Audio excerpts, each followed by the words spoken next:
Bulan kemarin saya harus menghadiri undangan bisnis yang mengharuskan saya berangkat ke New York. Sebuah perjalanan yang melelahkan bagi saya. Mengingat Jakarta New York ditempuh bisa 24 jam.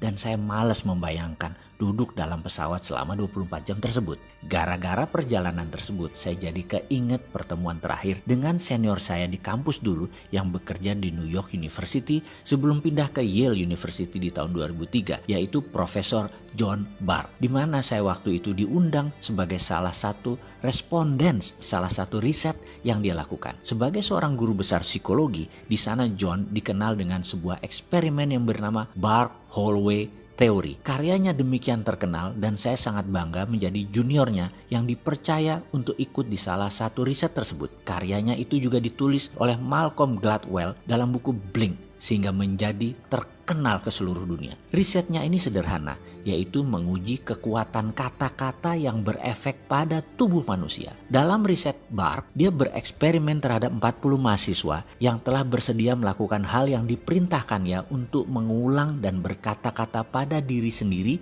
selama 30 hari. Atau kalau disederhanakan, disuruh melakukan self-talk, bicara dengan diri sendiri selama 30 hari. Ke-40 mahasiswa dibagi dua kelompok, kelompok A dan kelompok B.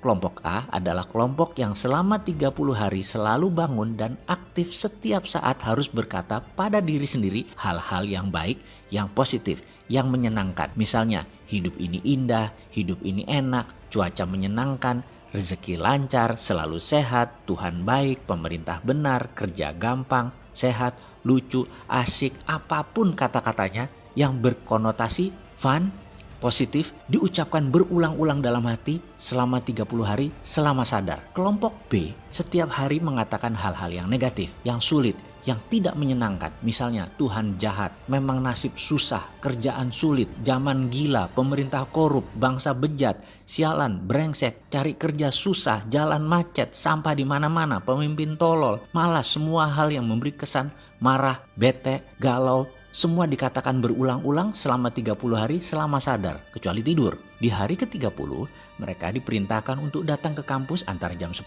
sampai jam 13. Sepanjang hallway atau koridor disiapkan kamera yang banyak karena ada 100 responden dari beragam latar belakang hadir untuk menilai. Kita melihat via monitor, via kaca cermin yang semua tidak diketahui oleh peserta. Saya termasuk di antara 100 koresponden tersebut. Kami tidak tahu mana yang dari kelompok A, mana yang dari kelompok B. Kami hanya dikasih kertas, ada gambar foto peserta, beserta nama. Di sana ada dua kolom, A dan B. Kita hanya disuruh melihat gerakan mereka dan menulis apa perasaan kita pada saat itu.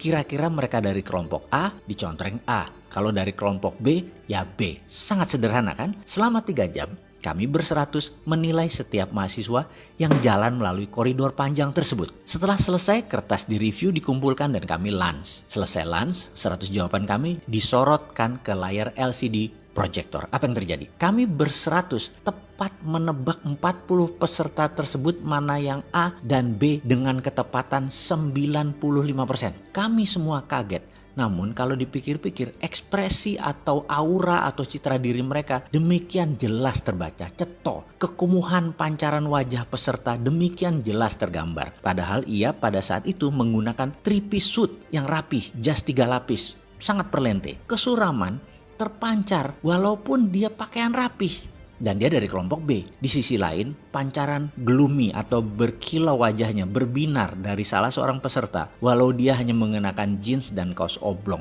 Demikian jelas terlihat sehingga mudah mengkonfirm bahwa dia dari kelompok A.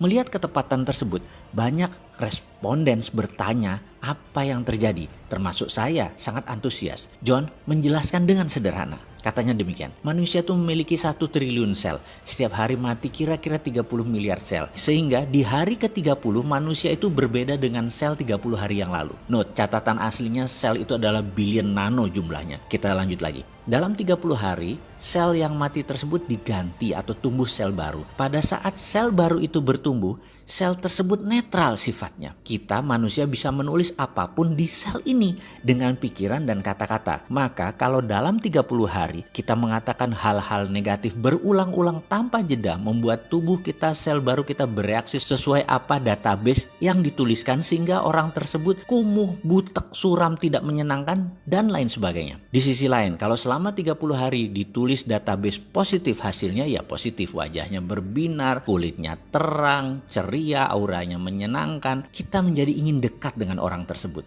Demikian John menceritakan versi simpelnya. Lalu dalam hati saya berkata, inilah pelajaran yang saya dapat di Australia dulu, yang saya rangkum dalam video Sadar Kaya Advance. Dan inilah inti ajaran agama yang mengajarkan ini dalam agama saya, agama Islam. Berzikir, mengingat Tuhan, bahkan di bulan Ramadan. Kalau benar-benar 30 hari melakukan subconscious reprogramming seperti ini, semua orang bisa menjadi fitri, menjadi manusia baru setelahnya. Dan setiap agama punya pelajaran tentang hal ini. Bahkan di Islam lebih jelas lagi. Namun saya selaku pribadi nggak ngerti sainsnya sampai John Barks mengurai dari sisi ilmu pengetahuan seperti ini. Ya, dasar manusia seperti saya yang memang keminter, sok pinter. Apa-apa harus logika masuk dulu baru percaya. Padahal mbok percaya aja sama ajaran para nabi dan kekasih Allah. Selesai semua masalah negatif di dunia ini.